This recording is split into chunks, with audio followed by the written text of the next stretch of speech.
What is up, y'all? Welcome back to the Triple H podcast, Happy Hour Hoops, your one-stop shop for enjoying a cold beverage and listening to our ice-cold basketball takes. Got you covered on everything NBA all the time. Today, we have an interesting episode. We have some news and notes to go over, a couple injury updates, a couple signing / rotation updates for a few different teams here. We're going to be talking about mine and Jake's power rankings that an article will be debuting tomorrow, and we talk about some of our top teams that will be on that power rankings list. Then we get into some matchups for Tuesday night here, November 29th. We have Knicks and Nets, and then Warriors Suns. We're going to be talking about a few of those teams anyway, so yeah, let's get right into it. Jake, how we doing? Ready to talk basketball tonight, I assume. Woo! I assume, as if we haven't been talking all day about talking about basketball. And he's like, Jake, I assume you're ready to go. Probably, Yes. hopefully. Yeah. I think we're ready to go here. So let's jump in. We've got a huge night tonight. Everybody tuning along live, thank you for joining. Big games tonight. A huge Eastern Conference affair in New York, the Battle of New York in Brooklyn. All sorts of interesting stuff going on with the Nets and just the East in general. And then Warriors Suns later tonight. Oh my God. I'm staying up past my bedtime for this one, Dunny. I'm gonna regret it tomorrow, but this is the one. The Warriors games are usually are must watch, stay up, try to do whatever you can, but especially tonight, Suns winning 16 straight, gonna be a good one. But let's start out. There's been some chaos, not some chaos, but some craziness around the league injury wise. Player movement potentially wise. So let's get into it. Yeah, so starting off in Orlando here, the Magic's rookie, Jalen Suggs, bit of a disappointing start to his rookie campaign. He's now going to be out several weeks with a fractured thumb. Shams reported that first last night, I believe. So yeah, I mean, it sucks for a rookie who, had the highest of hopes, figured he was going into a situation where he would get a lot of run, a lot of opportunity. People thought, Jalen Suggs may make this Magic team his own and kind of be the primary guy there. Hasn't really worked out that way so far, and now the fractured thumb. So yeah, that's just a big bummer for Orlando, who already is one of those teams that is way down on our power rankings list. So not the best start to the season for Orlando. That's not a spoiler. I think you all, if you want following the NBA or you just want to go look at the standings, Orlando's not going to be high on anybody's power rankings list right now. Right. But yeah, tough for Suggs to go out. More opportunity for Cole Anthony though. Cole Anthony's been playing really well. So it's interesting to see what he does with, kind of the full load offensively and see what they can kind of do going from there. Let's get into some more news and notes here, more injury news, starting off the podcast with the big injuries around the league, because this is a huge one. Michael Porter Jr. out for the season, out indefinitely, I think is what we saw from the report yesterday. He had back surgery. He's had back issues since even before the draft. It was part of the reason he slipped to where he did to Denver. And so another surgery addressing that issue. Not something you want to see from shout out our boy Meerkat.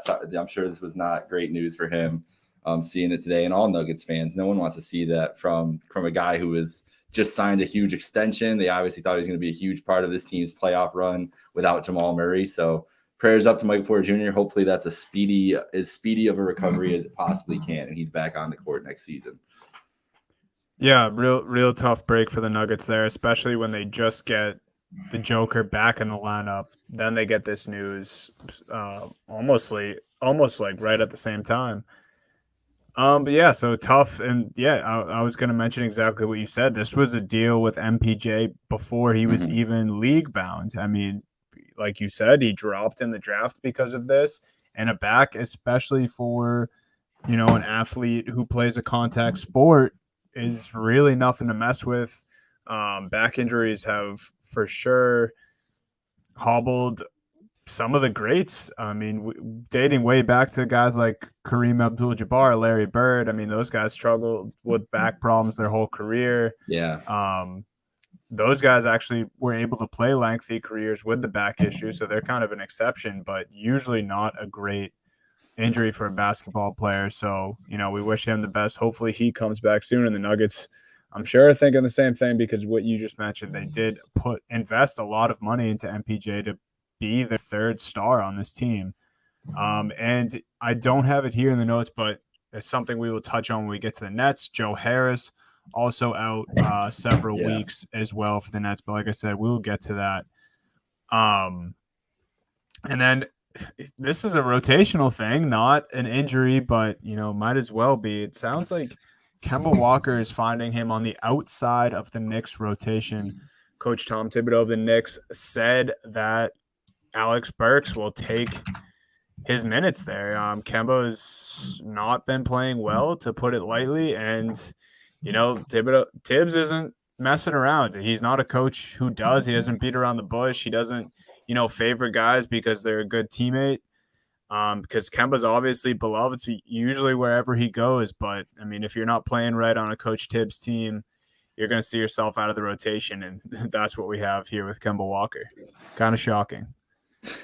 Yeah, I mean, especially with how much excitement New York fans, everybody was just excited to see Kemba back in MSG. But Tibbs loves his defensive guys, and we knew that Kemba was going to be limited defensively. Liability. I think that has he really is, and that's I mean, if he's not a plus defender, he's got to be an outstanding scorer, and he just is not that. Has not been that all year. Is not that anymore in that role. And there's a lot of good guards that can get some burn on the Knicks. I mean, Quickly is only getting 19 minutes a game right now.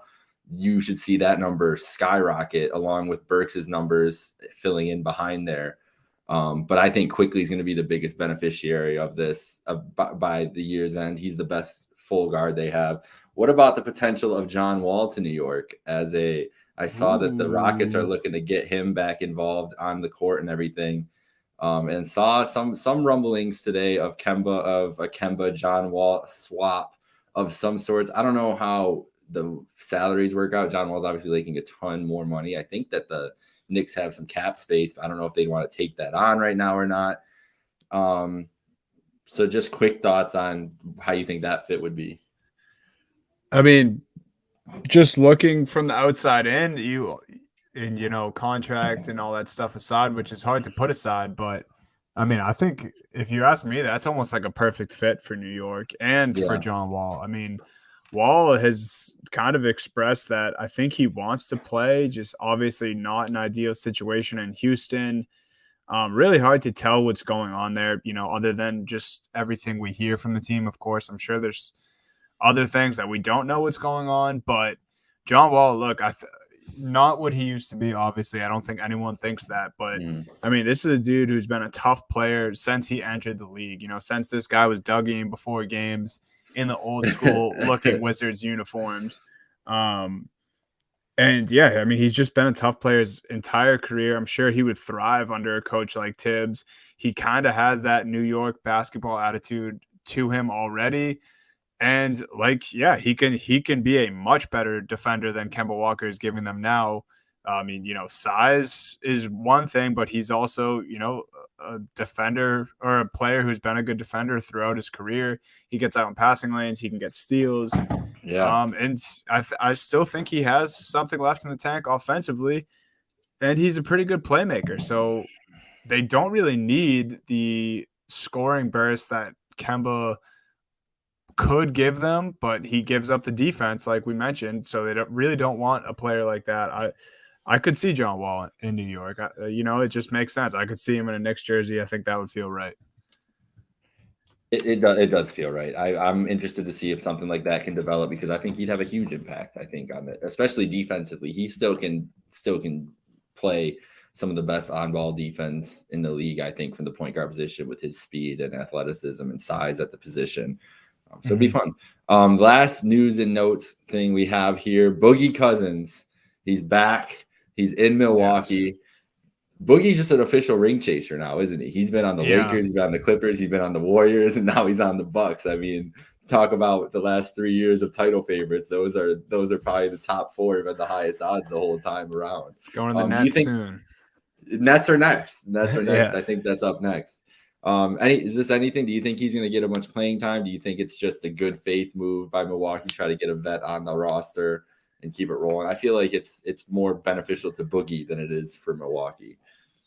Yeah, I think that as well. It's also, I think when it was first reported by Shams, he used the term non-guaranteed deal. So I Yeah, don't really know that. It sounds like, they just kind of give him a go. And if they want to get rid of him, they can, and just do that at their own discretion. But I think, and this is something we talked about before we hopped on here, but I think this falls into the Brook Lopez injury because they haven't had him since the season opener. Coach Bud has been really hush about the Lopez injury. Lopez himself has said that he is nearing a comeback soon, but then gives no timetable to what soon is.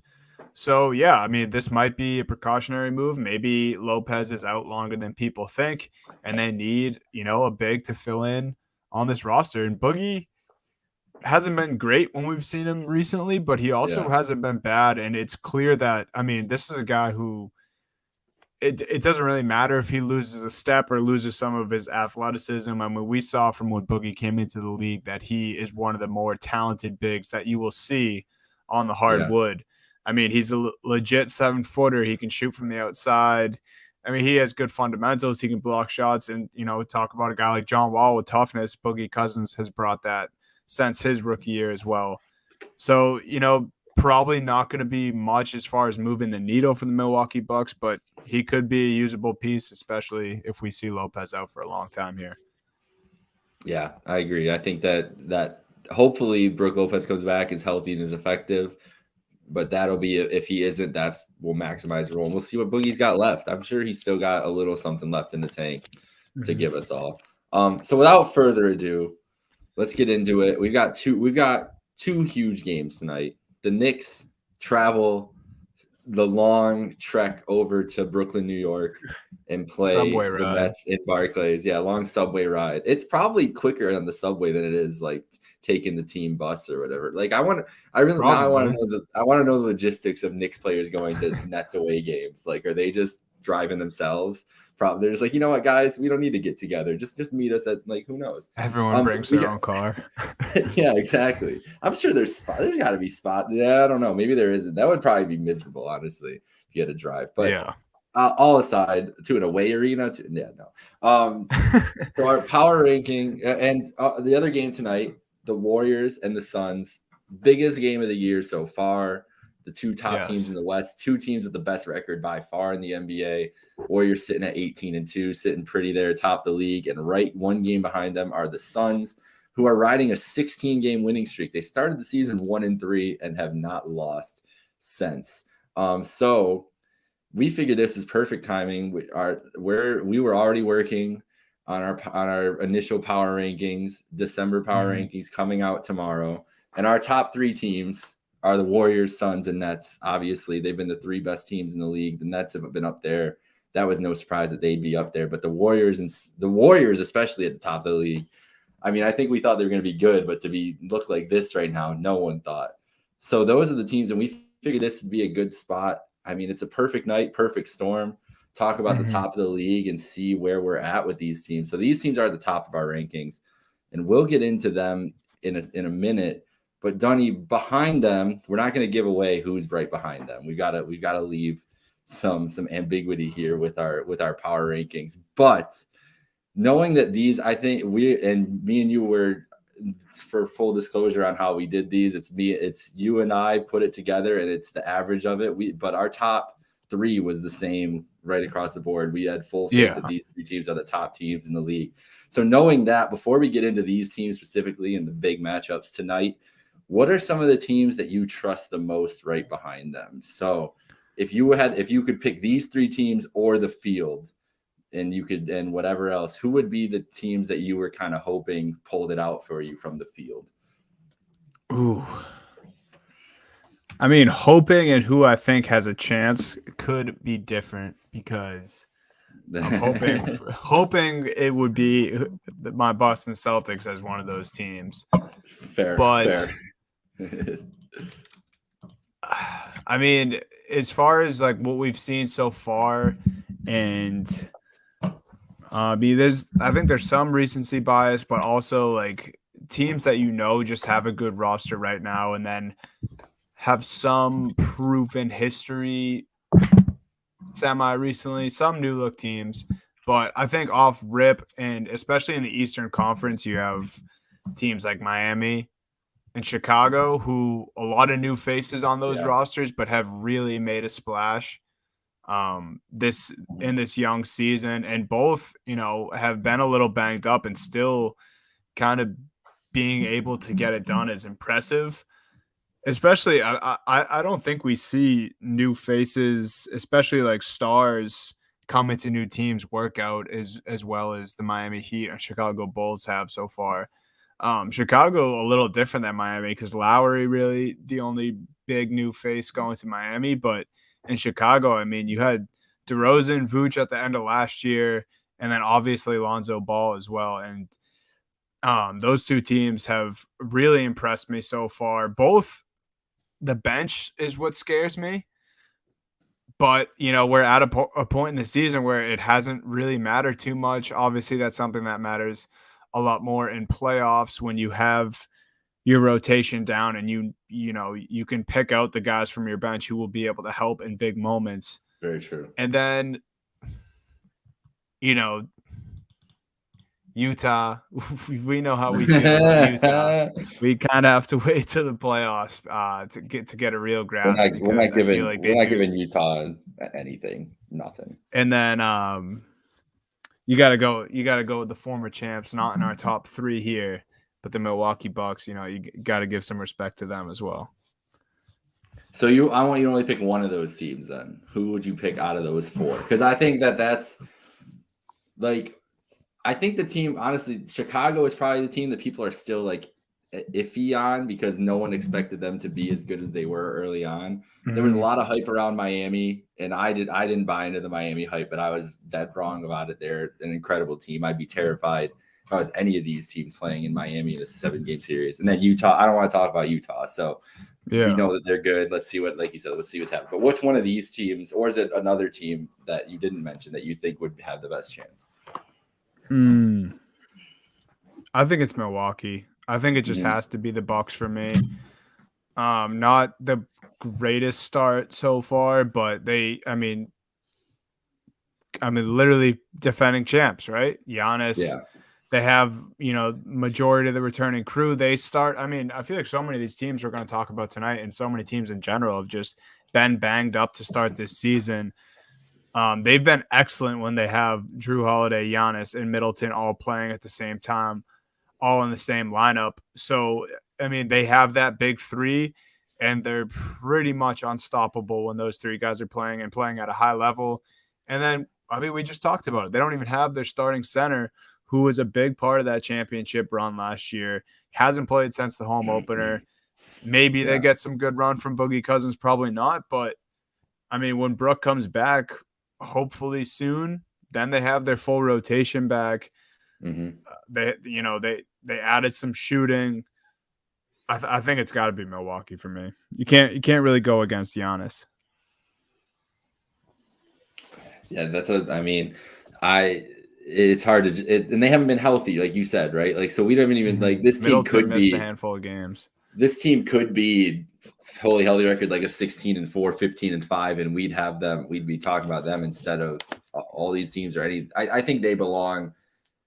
I think you're right. I think among the 3, especially Milwaukee deserves honestly to be in that group, but we need to see it on the court this year. Like we know what they're capable of, know that they've had injuries, all that stuff. It still needs just once it's on the court consistently healthy, they're looking good, go on a little run, then they can get bumped back in there. But until then, I think this is where they are. But yeah, I think Milwaukee is a good choice. I'm very interested in how Chicago is going to look in some of these big games. As they've been figuring it out. Vucevic was awesome last night, had like 30 points against Charlotte. They were just torched the Hornets. Not that the Hornets are a great defensive team, but Good when team, the though. when they are a good team and when the Bulls are clicking offensively, like they just have so many ways to attack you that I think it's going to cause a lot of problems in the playoffs for some of these teams. But these are also, you talk about Miami, Milwaukee, great defensive teams. The Nets, not so much, but the Nets can score with anybody. All three of those teams, Milwaukee, Miami, and Chicago, are going to give the Nets a big problem if they run into them in the playoff series. I think that's the biggest thing. The Nets are definitely the most vulnerable. Let's get into it. Let's get into the Nets here. We've got Knicks at Nets tonight, tomorrow, if you're listening to the podcast version. The Nets sit at third in our power rankings. The Knicks somewhere down there. They're still pretty high up on these rankings, though. Going into tonight's matchup, Nets are 6.5-point favorites. Over under 216. Tip off at 7:30 on TNT. But we're really going to focus on the Nets here to start. I mean, Donnie, they've looked good to start the season. They've got a good record to start the year. They've been rolling a little bit more as of lately. Honestly, their offense hasn't been or wasn't like last year. When they were healthy, and especially with Harden and Durant were on the court together, offense was just on top of everything. This year, they're only ninth in points. They're fifth in field goal percentage, so still shooting really well. Second in 3-point percentage. So the offense is starting. They're starting to get the upturn, starting to get what they think they would be getting. 14-6 right now. So they're rolling along. I feel like it's effortlessly. Like they're just winning a lot of these games just because they have so much more talent. But right now, Joe Harris out for the next 4 to 8 weeks. Obviously, Kyrie is nowhere to be found and will not be around anytime soon. He's taking a break. The team's letting him have his space. They could use him a lot right now, though, in some of these games where you see it go stale with Durant and Harden. And Harden especially, I mean, he just looks like I don't know if he's still playing himself into shape or, you know, my guy, Trey Edwards of the Athletic NBA show just made a great point. He's like, listen, he's out. He goes out. He's out in New York. New York nightlife is different. Like he is a wealthy individual in New York City. He's probably living his best life, and I don't blame him. Whatever, you can do what you want. But if that's that, there might be something to the effects he's having on the basketball court, or just with the chemistry of this team. Who knows? But I just think it's just been something. As good as they've looked, there's been something just hasn't looked right with them all season. Since the beginning of the season, the big rotation is a mess. Blake Griffin's kind of in the doghouse right now. They've been mixing and matching guys night to night. I'm not sure who the starting lineups are for tonight. I'll check that out quick. But Dunny, are you concerned at all with the Nets compared to some of how deep the East is this year and those teams we just kind of talked about? Like, what is your general feeling on the Nets so far at the beginning of the season as like a true title contender? Yeah, so I mean, I feel like the only reason or at least me personally, have the Nets in this, top 3 conversation and kind of above everyone else, especially if you compare them to the Bucks, it's really just because they're getting it done and they're at the top of the Eastern Conference right now. Like they have the 1 seed. They have it, by quite a few games for relative to how young the season is right now. And yeah, I mean, you kind of touch on it. If the Bucks had the record, I'd probably have them in here over the Nets. But I think it simply just comes down to the fact that Durant and Harden seem to be good enough that they can coast through this Eastern Conference, at least for the time being. I don't know. The Nets to me just seem really vanilla right now. Like just not a lot of talk about them. And I think that's just because there's so much buzz leading into the season about all the Kyrie drama. I think people maybe exhausted themselves about that. I feel like there's not been too much Steve Nash drama lately, which a lot of people love to talk about before. Now they have the Joe Harris injury. You mentioned their big rotation is kind of a mess. It's kind of just weird how they're winning games, not really in a flashy fashion. Harden has definitely not been himself, even though he's nearly averaging a triple-double. I think he's just over 20 points, 7 rebounds, and 8 assists. So, I mean, he's playing good basketball. But to me, and I don't know if this is going to sound crazy, but I feel like I was more excited about the Nets roster to start last season before they made the Harden trade than this roster. It's just Wow. something about it, dude. I don't know. I just feel like when Kyrie and KD first teamed up, and they still had Jared Allen, they had Karis LeVert. I was like, yeah, this is like a championship roster, and they for sure have a championship roster right now. But it does not feel like anyone on that roster is determined to win a championship this year. Or I don't know. It's just they don't have that championship aura right now. Like, and the Bucks are fresh off a championship. So that's why I think if their record was a little more similar to Brooklyn, we'd be talking about them over the Nets. But the Nets are finding a way to get it done.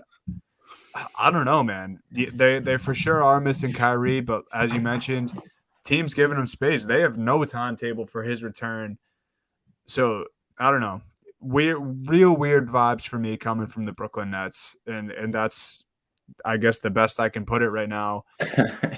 Are they an easy, like, I don't know, are they an easy 1 seed for the East this year? Say Kyrie doesn't play for the remainder of the season for whatever reason. This group, Harden and Durant, Joe Harris comes back at some point. Are they an easy 1 seed or no? I don't know if I can say that.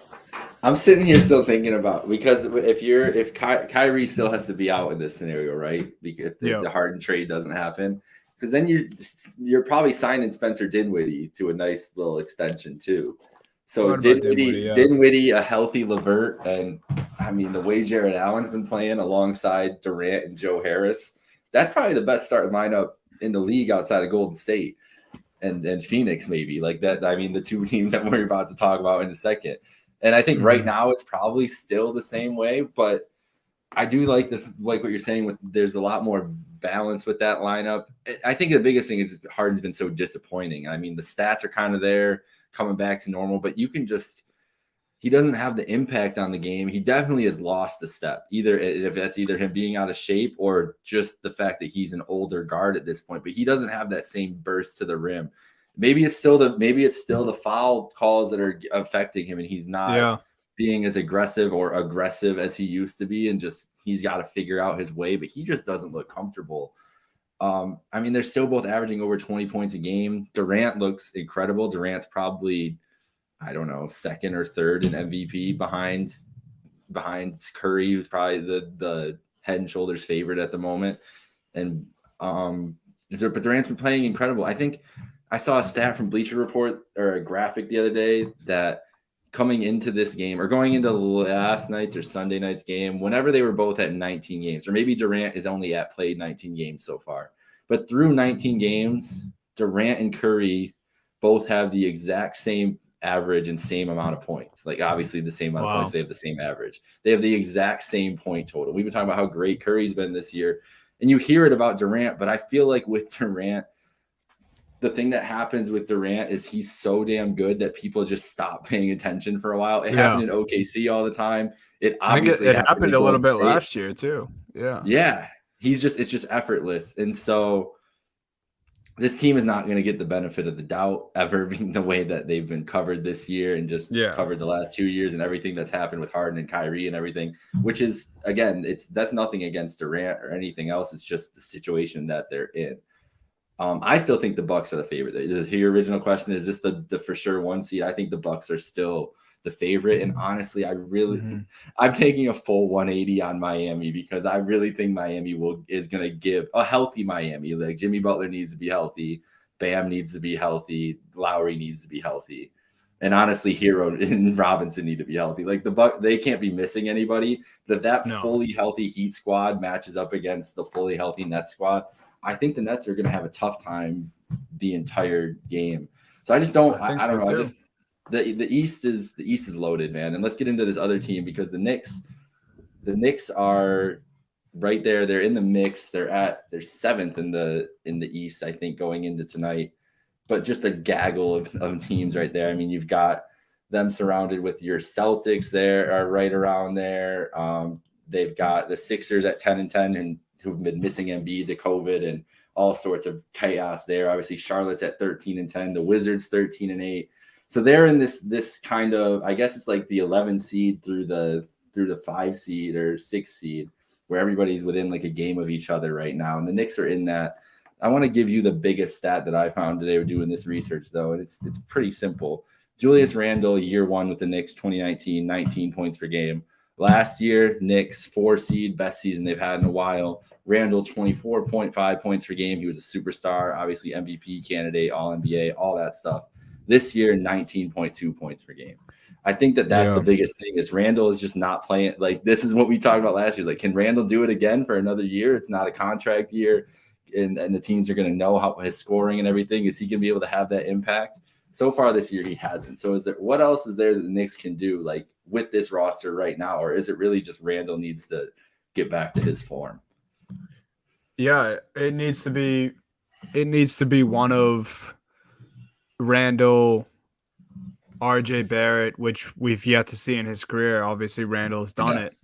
But RJ, I mean, I feel like we forget that RJ Barrett was one of those guys coming in with Zion Williamson that both of them were going to, make this huge impact on the league. And I think Barrett is a very good player, and he's having one of his best seasons this year. But I mean, I don't think he's lived up to his draft type. Still, I mean, it's been a couple years now, and he's just average. At least that's what it looks like, and that's where you have in your notes here about the Knicks. I think if one of these guys doesn't stand out, and it's probably going to have to be Randall or Barrett, we thought maybe Kemba Walker, and I think Knicks fans thought that Kemba Walker was going to give them a lot more than he did already, and now he's going to be giving them nothing for the foreseeable future. He's out of the rotation. And you have a guy like Evan Fournier, who is a certified bucket. Like, I'll give it to him. He's a great scorer. But outside of that, he doesn't really bring much to the table. And then maybe, but this is probably a few years down the road, quickly has this breakout. But I don't know. I think quickly is the key to this team this year, I think. Because he's currently he hasn't started any games yet this year. He's at 19 minutes a game, but he's shooting 40% from the field. He's shooting he's 91% at the line. And so you think with more opportunities on the court, he'll get to the line more. I mean, that's great. He does a little bit of everything. He gets some rebounds, gets some assists, but he only is playing 19 minutes. Burks is at 22, Kemba's at 24, Derrick Rose at 22. All with more minutes than him, and even Evan Fournier, you want to throw another guard wing in there at 28 minutes. That's a lot of people just getting time ahead of him. But I think he should start digging into Rose's minutes, at least a little bit. Well, I'm wondering why. I mean, they love Rose off the bench, and that's why Burks is going to be starting. But I don't know. I would just trust quickly and just let him rock. I know that it doesn't seem like Thibodeau wants to give him the keys yet, like, for any reason. No, he's got a lot of vets that can run the play and everything, but it just seems like he has the most upside. You're going to get probably more mistakes with a young guy like that, but it just seems like he would have the most upside offensively and defensively among this guard rotation. I mean, Fournier, not a plus defender. Rose, not a plus defender. Walker, not a plus defender. Alec Burks is a decent defender, but I don't think he's anything special. Quickly is huge. He's lengthy. He's shown like that on that side of the ball. Like, that's the reason he gets in the games, his energy and everything else. I think that, but the thing is, like, even if he gets all this time, it's like, so what? He bumps up his points to like 13 points a game. They don't really have a lot of options on this team to get more scoring besides guys just improving. And I don't know if that's going to happen with the way that they've looked so far this year. Yeah, and I honestly feel like it's fair to say that I think people were too hyped about the starting lineup that they were going to have this year. I think so many people, especially, I got to see a certain side of this because, look, I liked having Kemba Walker and Evan Fournier on the Celtics. I would have loved if Fournier stayed for a more team-friendly deal, but he wants to go get the bag, and he got it.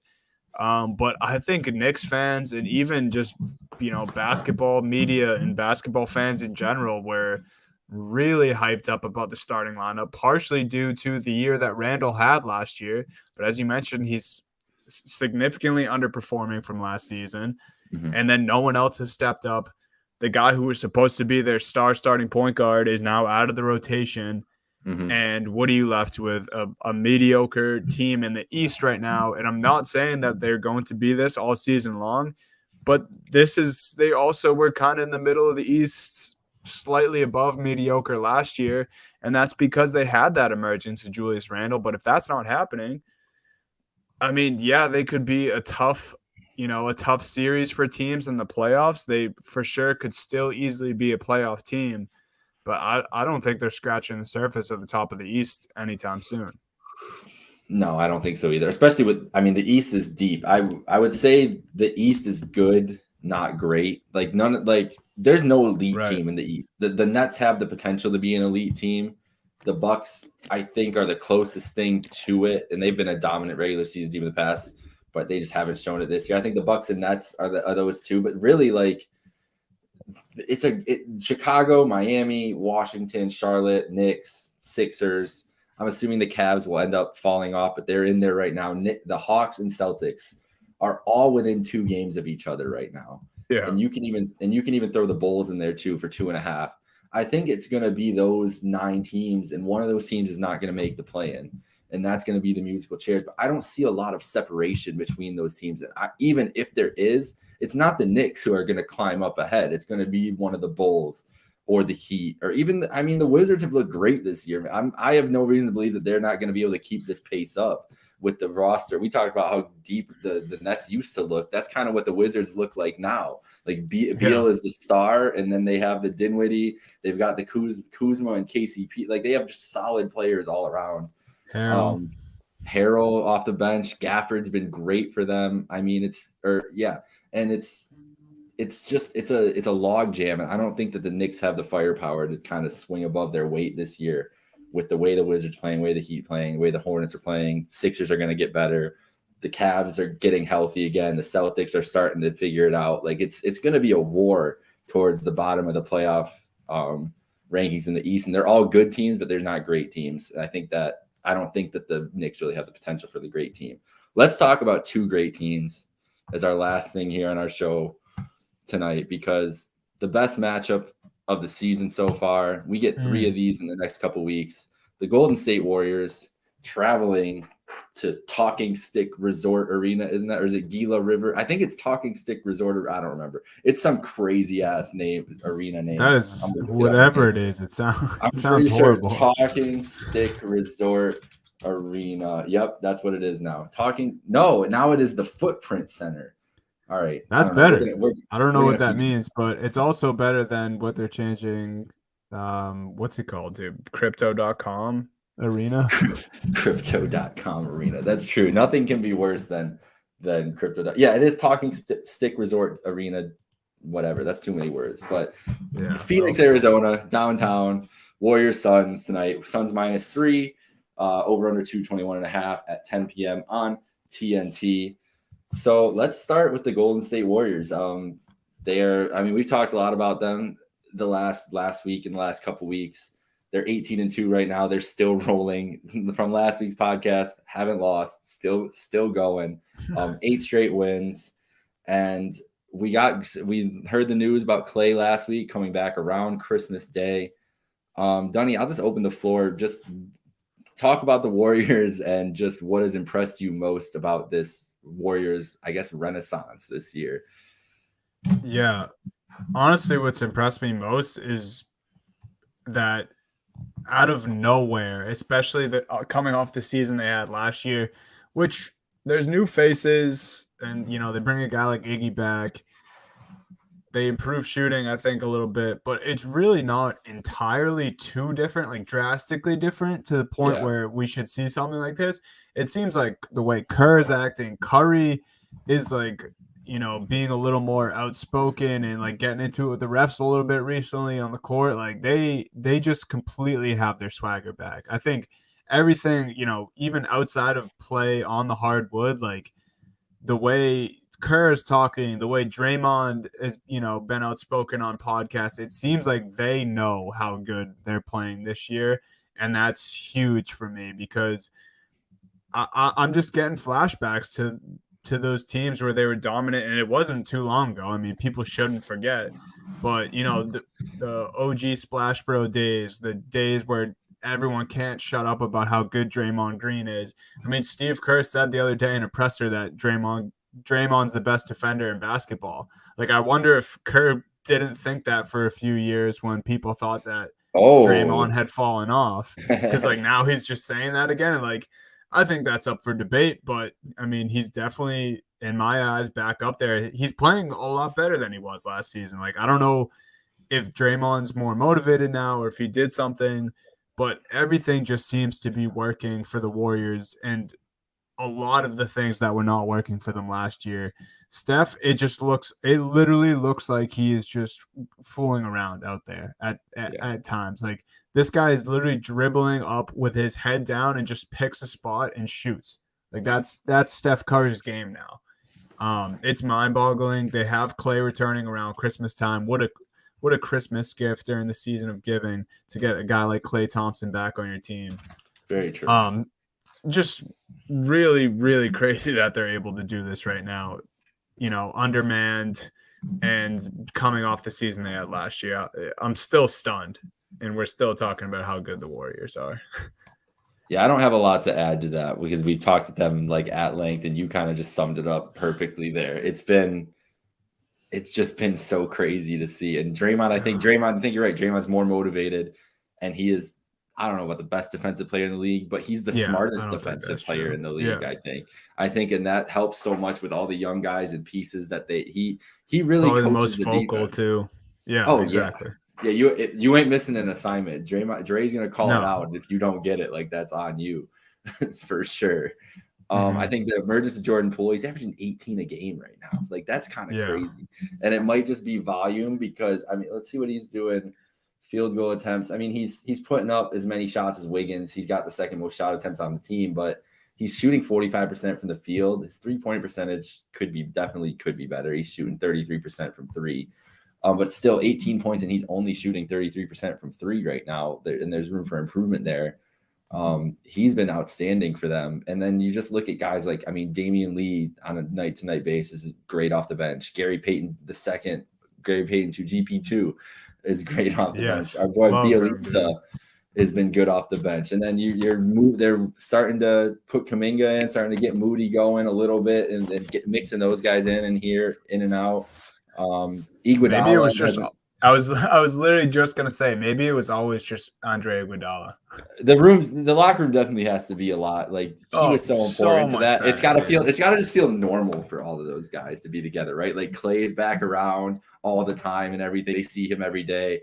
Iggy was gone for 2 years, and it was probably weird for all of them to not see him when he was there. Now he's back. Like I just feel like you were talking about how it was weird, just bad vibes and weird vibes in Brooklyn. It's just all good vibes in Golden State. Could not be more opposite. Yeah. They just seem like they're enjoying basketball so much more. And there was a great Steph Curry article with oh man, it's gonna make me mad that I'm gonna forget this right now.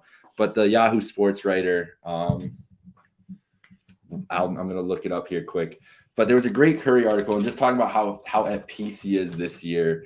Yeah, seems like it, right? And just like that, he said that the bubble was the lowest point of his career, of his basketball career, because he had to sit and watch all those teams, you know, have a chance to make the playoffs without them there, and it really made him stew. And they had injury issues and everything going on then, and then the second Clay injury happened shortly after.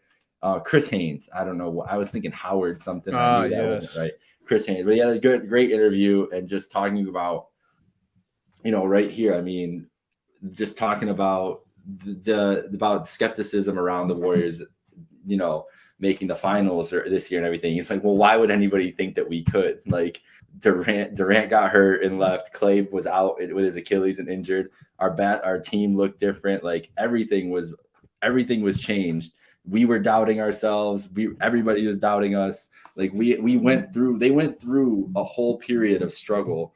And when a previously great team, that's usually how you get to being a great team, right? It's like you go through some sort of adversity, whatever. They've done it like twice now, and they know. And now they have a Curry, an Iguodala, a Draymond, and a Clay on this roster with a bunch of other guys who, I mean, nobody else on there from those teams, right? Looney was on those teams, I guess.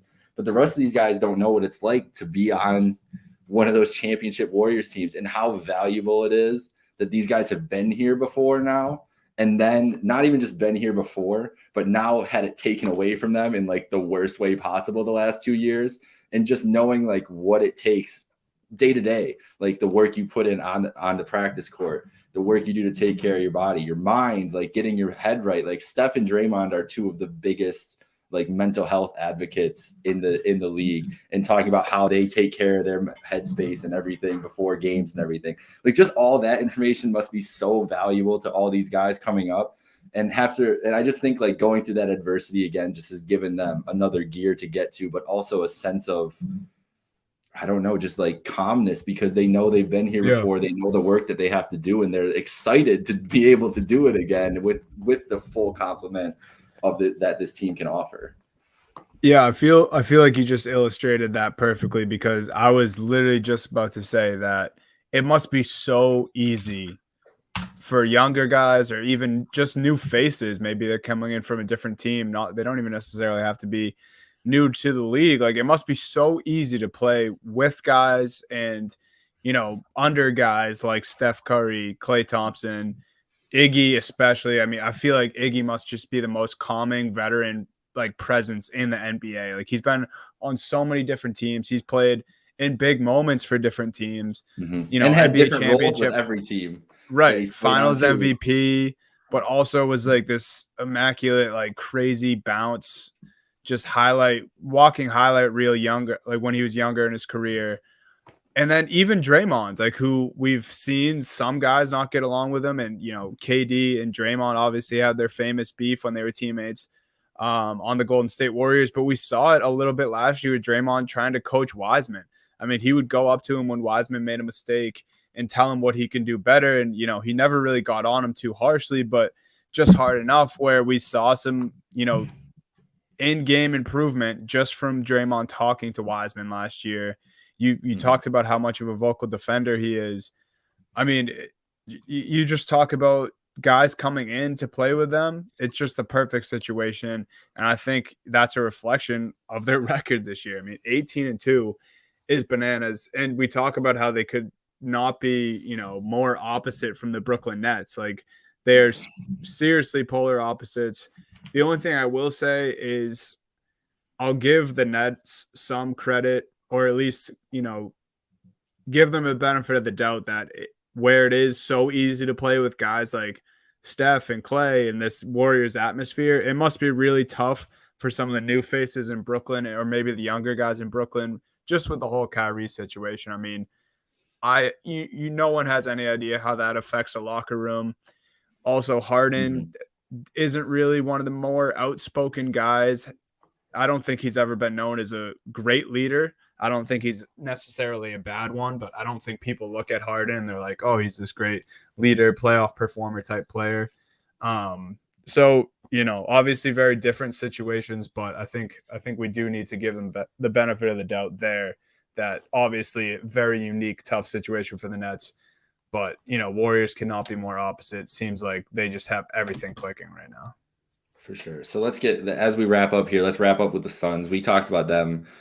We've talked about this podcast. I think could have been a Suns podcast last year. We were so high on the Suns, and then they just made us proud, like proud parents looking down at them making the finals, getting so close.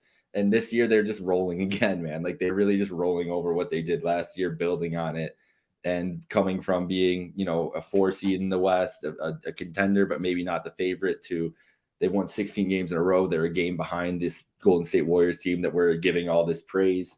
The Warriors won 25 straight a couple years ago. The Nets, the Suns are looking, I mean, it's still 9 games away, but we haven't seen a streak like that since then. And so this is the air that they're in. So just what's been your impression on the Suns, and do you think that they can keep pace with the Warriors this year?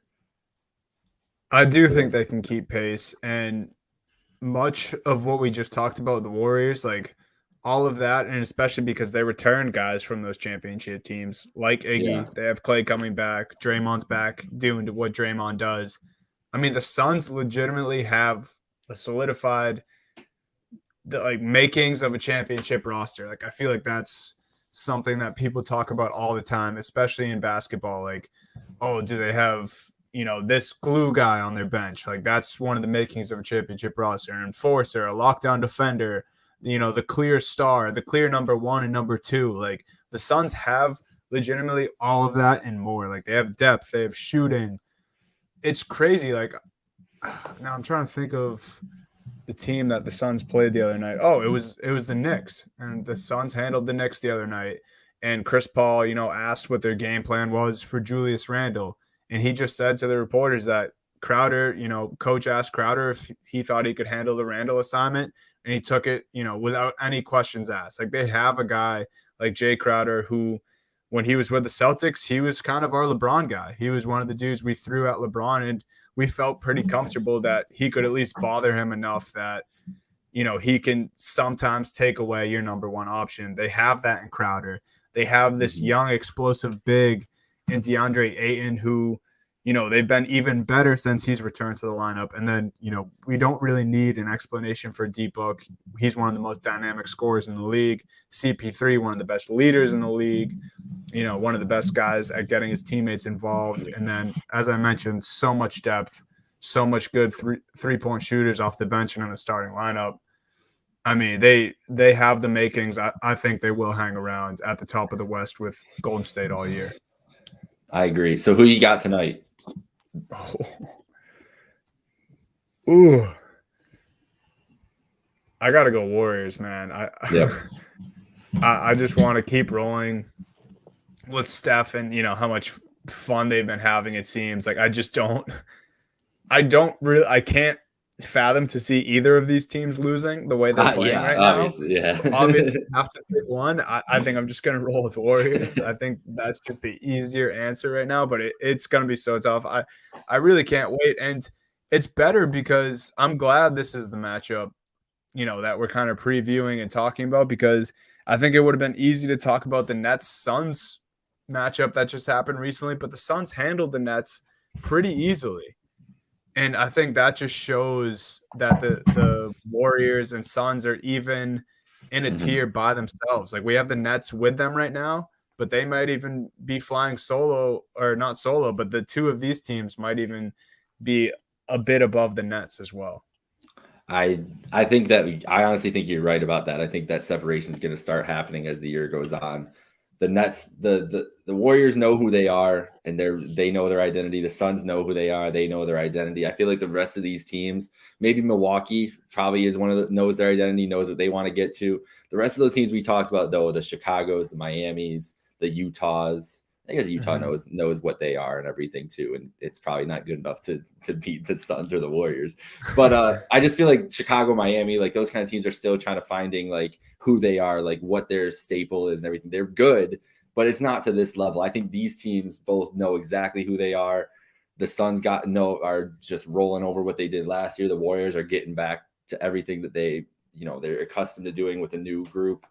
I'm with you. They also, and I'm going with the Warriors again tonight too, but best part is they play again in a rematch on Friday night from Chase Center, so we can just be right then too. This podcast, we didn't say which game.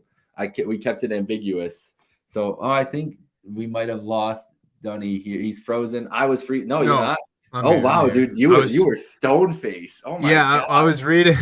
I was getting ready to break some news here actually. Shit. So 36 minutes ago, Shams tweeted LeBron James has entered health and safety protocols, is out for tonight. So Tuesday night's game, if you're listening to this later in the week, against Sacramento. But then just 3 minutes ago and 2 minutes ago, Woj and Shams have updates. Lakers star LeBron James will be sidelined for at least 10 days, or unless he returns 2 negative test results in 24 hours moving forward. And then Woj followed that up from Shams with LeBron James, who the Lakers are listing in health and safety protocols, is expected to miss several games. Sources tell ESPN players with positive COVID cases must be out a minimum of 10 days. So wait, is it any positive COVID case? It's not like there's no difference between vaccination and unvaccination in the NBA. I don't know. Right. I don't know if there is, but he didn't specify that here. I'm almost positive that LeBron James is vaccinated. Me too. But so the reason when you said 10 days, because I think the NFL is 10 days for unvaccinated players. Right. That 10 days just rung in my head, and I was like, oh shit, is this like really breaking news? Like LeBron doesn't have a vaccine, and we're gonna have to go into that. But Yeah, I that'd think be that crazy. yeah, Especially everything he's going through lately. But I mean, Lakers, man, you can read about them in our power rankings that are that's coming out true. soon. But man, talk about some more problems for LeBron James and the Lakers here. He's already missed some time due to injury.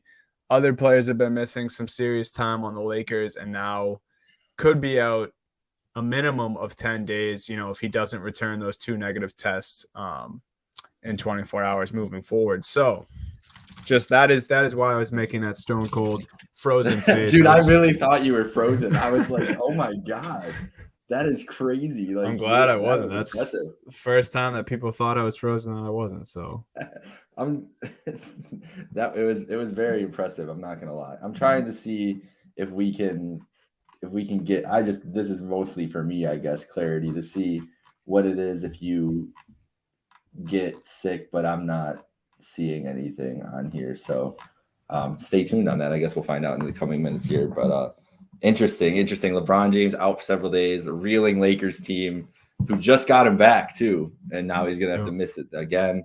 It's kind of the year from hell for the Lakers. But we'll see what happens. LeBron, hopefully, most importantly, hopefully LeBron is well and healthy. We know that obviously COVID has been deadly, and even the best athletes have had serious effects. Embiid, I mean, talk about how much it took out of him, how much he thought that he was super sick, couldn't move really. season. Yeah. I know that there's a Bills player, Deion Dawkins, had COVID before the season and said that he's still talking about how he's having not up on his conditioning. So it's very serious. Hope LeBron's okay. Hopefully all is well. Wish for the best, and we'll see what happens in the next 10 days for the Lakers. A very crucial another stretch for the Lakers here to try to keep afloat in a competitive West. But that's all for tonight. We're gonna wrap it up right there. So go enjoy Knicks Nets 7:30 in 15 minutes. You're still watching here with us. And then Suns Warriors tonight. We're happy to preview it along with you guys. Hope that you're all set.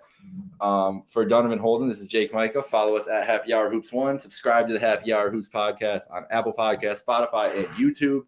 Follow Trainwreck Sports for all your Trainwreck sports needs, Buffalo sports needs, football, basketball, everything. We've got it there. This week, Dunny might get kicked out of Trainwreck Sports depending on the results of the New England Patriots at Buffalo Bills game. Yes. So we'll see. I could have a new co-host next Tuesday night. They might just pull the plug on Dunny. He might get locked out of here. Wow. No, I don't think that's good. I wouldn't let that happen. We just bounce. We'd be gone. But anyways, enjoy the week of games. Enjoy tonight's games. Friday night, Warriors Suns. If you're listening on Wednesday, in case you missed Tuesday nights, you can catch it again Friday, and it'll be at Chase Center. So it's probably I just love the atmosphere of Warriors games. So that'll be a fun one Friday too. Enjoy, follow us, have a good night. Hope you enjoyed the show. Stay hydrated, all that good stuff. Later, guys.